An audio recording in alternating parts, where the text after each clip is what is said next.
Assalamualaikum warahmatullahi wabarakatuh. Bismillahirrahmanirrahim. Alhamdulillahi rabbil alamin. Wa bihi nasta'inu ala umurid dunya waddin. Wassalatu wassalamu ala sayyidina wa habibina wa syafi'ina Muhammadin wa ala alihi wa sahbihi ajma'in, amma ba'du. Para pemirsa yang saya banggakan, semua alumni Pondok Pesantren Al-Mawardi yang saya cintai, alhamdulillah pada kesempatan ini kita dapat berjumpa kembali dalam nuansa yang membahagiakan karena kita sedang menjalankan ibadah puasa. Semoga ibadah puasa kita diterima oleh Allah Subhanahu wa taala dan mengantarkan kita meraih surganya Allah Subhanahu wa taala. Pada kesempatan ini saya akan membahas tentang petunjuk, di mana kita selaku umat Islam setiap hari dan setiap malam selalu mohon kepada Allah Subhanahu wa taala agar supaya diberi petunjuk ke jalan yang lurus. Ihdinas siratal mustaqim. Petunjuk itu sangat penting karena tanpa petunjuk kita akan tersesat. Tanpa petunjuk kita tidak akan sampai pada tujuan. Sehingga setiap kali kita melaksanakan sholat, maka permohonan kita adalah supaya diberi petunjuk ke jalan yang lurus oleh Allah Subhanahu wa taala. Karena dengan petunjuk itu, kita akan sampai pada sesuatu yang kita tuju dan sesuatu yang kita inginkan. Perlu kita tahu bahwa setiap insan oleh Allah Subhanahu wa taala sudah dibekali oleh petunjuk. Petunjuk itu sebagian ahli tafsir mengatakan ada 4. Yang pertama adalah rasa. Sehingga ketika bayi baru lahir, oleh Allah Subhanahu wa taala sudah dibekali oleh rasa. Buktinya ketika kita baru lahir dulu, maka kita langsung bisa menangis, bisa tertawa, yang fungsinya sangat besar sekali untuk kehidupan kita. Sehingga dengan menangis itu, maka orang-orang di sekitar kita akan tahu apa yang diinginkan dan apa yang dirasakan oleh bayi yang baru lahir. Tak dapat dibayangkan apabila oleh Allah Subhanahu wa taala bayi yang baru lahir tidak dibekali oleh rasa. Bagaimana untuk menyampaikan bahwa bayi itu sedang lapar, sedang sakit, sedang bahagia, sehingga dengan tangisan sang bayi, seorang ibu akan mengerti bahwa bayi itu ada masalah. Bisa saja ia lapar, bisa saja ia sakit, atau bisa saja ia tidak nyaman sehingga ingin digendong. Siapakah yang memberi rasa? Lah disinilah kita harus mengerti bahwa ada kekuatan di balik apa yang kita lihat. Ada pemberi rasa. Rasa itu tanpa kita minta, sudah Allah kasih kepada kita. Istilah Al-Qur'annya adalah petunjuk. Dengan begitu, seorang ibu akan mengerti. Ketika anak selalu menangis, dia akan mengerti mungkin ini pingin makan. Oh, mungkin ini sedang sakit. Sehingga sang ibu mengobati anak itu. Anehnya lagi, bahwa di balik apa yang kita lihat itu ada peran Sang Maha Dahsyat.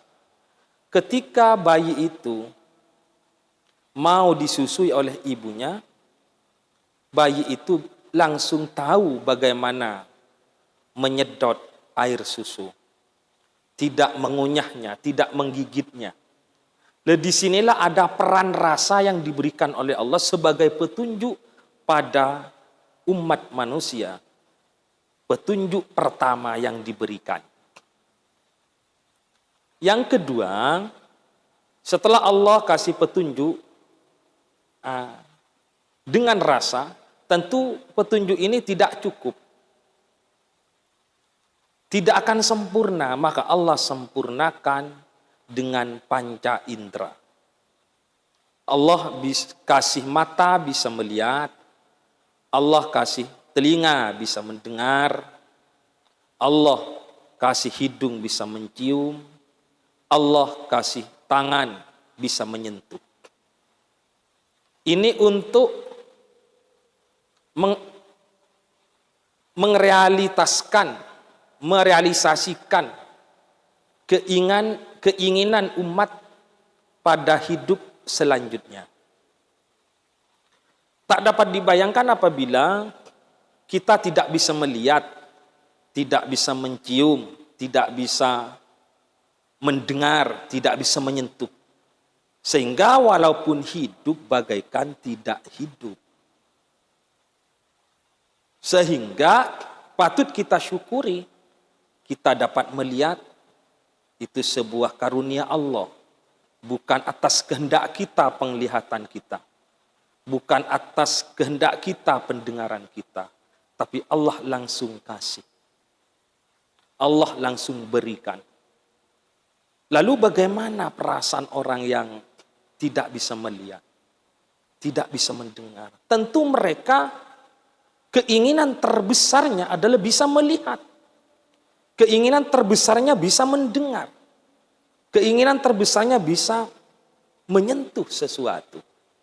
Andaikan ada dokter yang bisa mengobati, mereka berani bayar. Inilah petunjuk yang kedua. Tentu petunjuk yang kedua ini tidak akan mampu menjangkau sesuatu karena kemampuannya terbatas. Kita bisa melihat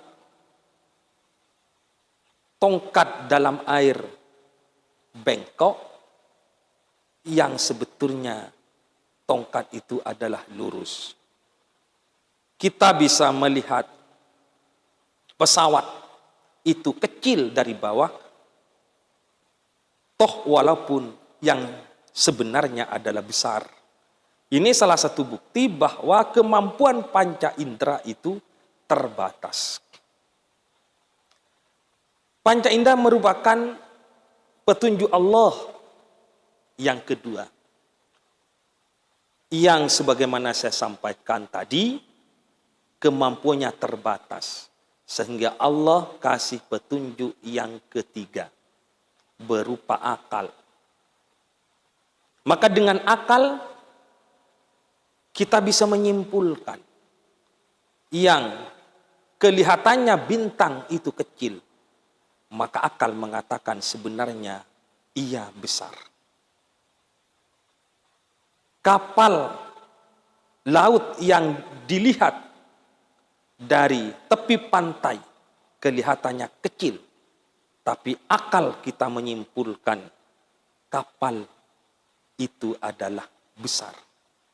Inilah fungsi akal, mengatur, menyimpulkan, memikirkan sesuatu untuk mencapai kehidupan yang lebih sempurna.